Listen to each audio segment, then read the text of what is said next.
안녕하세요. 대단한 부동산 꼰대들의 이상수 이꼰대입니다. 만약에 말이죠. 세상에 물이 없다면 어떻게 될까요? 아주 그냥 난리가 나겠죠. 세상이 제대로 돌아가는 게 한 개도 없을 겁니다. 이 부동산에서 이 물 같은 존재가 있어요. 그게 뭐냐면 이 돈하고 직결되어 있는 대출입니다. 이 대출이 제대로 원활히 이루어지면 잘 돌아가는데 이게 잘 되지 않았을 때 이 정책이 잘 안 맞아 떨어지게 되면 굉장히 사회적으로 문제가 많이 생기게 되거든요. 근데 현재 우리 같은 경우가 그걸 겪고 있어요. 일단 작년부터 대출 총량을 하다 보니까 연말쯤 돼서는 거의 대출을 못 받는 사태가 무더기로 일어났고, 최근에 보면 신규 분양을 받았는데 중도금 대출을 못 받는 사태가 계속 벌어진단 말이죠. 굉장히 불합리한 게 많이 나오고 있는데, 결국 정책적으로 이렇게 누군가 억울함이 많이 생기고 불합리하다라고 한다면 이 정책은 바뀔 수밖에 없을 겁니다. 그 이야기를 가지고 우리 시청자분들과 같이 해볼 예정입니다. 지금부터 같이 하시죠. 현재 부동산 분위기를 얼어붙게 딱 만들어버린 가장 큰 계기가 되는 건 언제부터였냐 하면 작년 2021년 하반기부터예요. 이때 대출 총량 제한에 걸리게 되면서 이제는 대출이 더 이상 안 나오는 사태까지 몰아붙였단 말이죠. 여기에서 부작용들이 굉장히 많이 발생을 할 수 있는데, 우리 시청자분들도 한번 생각을 해보세요. 내가 만약에 직장을 이제 옮기게 됐어요. 그러면 내가 지방의 부산에 살다가 서울로 직장을 발령받았어. 그러면은 서울에서 내가 출퇴근을 해야 될 상황이면 서울에서 내 집 마련을 해야 될 수도 있잖아요. 부산에 있는 집을 팔고 서울에 있는 집을 사야 될 상황이 왔는데 내가 집을 못 팔어? 또 집을 서울에 와서 사지도 못해. 계속 그럼 전세나 월세로만 살고 있어야 된다는 얘기입니까? 그거 아니잖아요. 그리고 내가 몸이 아파. 내가 병이 들었어. 그래서 내가 서울에 있는 집을 팔고 지방이나 이렇게 좀 공기 좋은 곳에 살고 싶어. 근데 마음대로 못 다닌다라는 게 이게 말이 되는 겁니까? 우리 애들 또 좋은 대학 보내고 싶으니까, 좋은 학교, 좋은 지역에서 교육시키고 싶으니까 그런데 가고 싶어. 서울 안에서도. 그런데 이쪽으로 이사 가렸더니 이게 대출이고 뭐고 안 나오니까 갈 수가 없어. 아니, 이런 선의 피해자들을 많이 만들 수 있는 부작용도 틀림없이 굉장히 많다라는 거죠. 지금처럼 세금 무겁고 대출 안 나오는 상황에서 누가 막 투기 목적에 막 이렇게 해서 뭔가 더 꽁꽁 사 모으려고 합니까? 아니잖아요. 결국 필요한 실수요자들이 움직이는 시장인데 그걸 움직이지 못하게 하다 보니까 지금 보면은 이 매매 거래량만 보더라도 여실히 알 수가 있습니다. 자, 지난 2019년이나 2020년, 2021년도 상반기만 하더라도 평균적으로요, 매달마다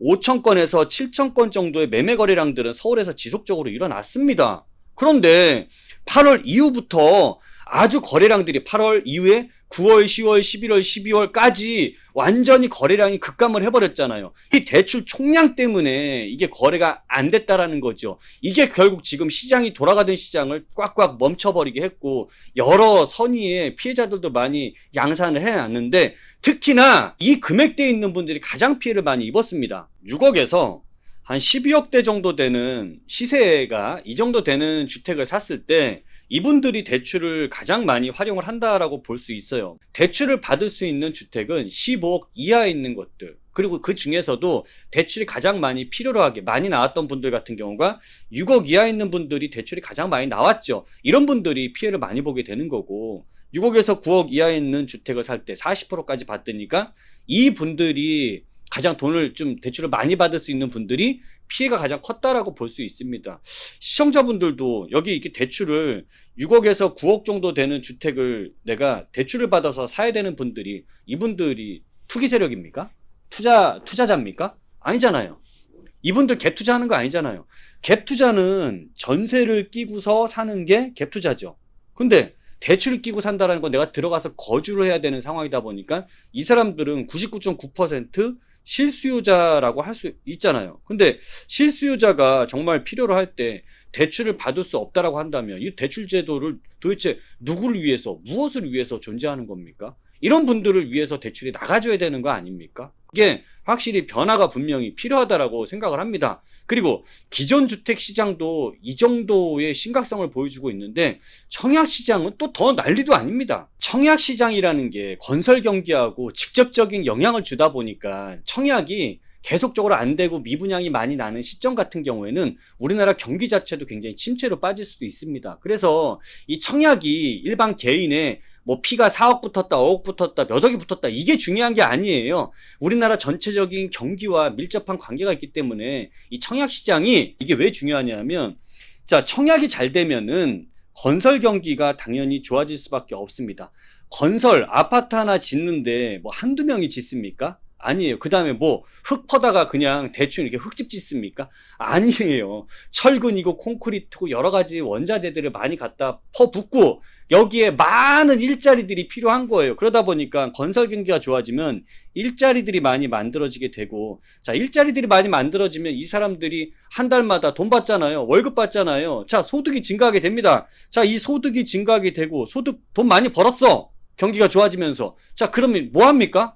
아, 돈 쓸 거 아니에요. 맛있는 것도 사 먹고, 소고기도 사 먹고, 우리 애들 좋은 학원도 보내고, 다 할 수 있는 거잖아요. 그러면 소고기 사 먹으면 소고기집, 돼지고기집, 아이, 집도 장사 잘 되겠죠. 그럼 거기서 또 소비가 일어나고, 또 학원 보내면 학원들도 장사가 잘 되니까, 영업이 잘 되니까, 학원 주변에 또 소비가 많이 일어나겠죠. 선생님들도 많으니까. 자, 이런 식으로 계속 경기 전체적으로 선순환을 하게 되는데, 이게 이런 대출 구조 하나 때문에 대출 하나 때문에 건설 경기가 망가지고 일자리가 망가지고 소득이 없어지고 이런 일이 벌어지면 안 되는 거 아닙니까? 송도에서 얼마 전에 청약을 했는데 이 지역에서 굉장히 큰 일이 벌어졌어요. 자, 그게 뭐냐면 송도 안에서 같은 지역에 비슷한 금액에 분양을 했는데 어떤 지역은 미계약이 나왔고 아예 미분양이 됐다는 소리예요. 이게 어떤 지역은 역대 최다의 청약 경쟁률이 나와서 아예 불이 붙었고 자, 송도라는 데서 청약을 받으면 프리미엄이 4억에서 5억은 보장된 지역입니다.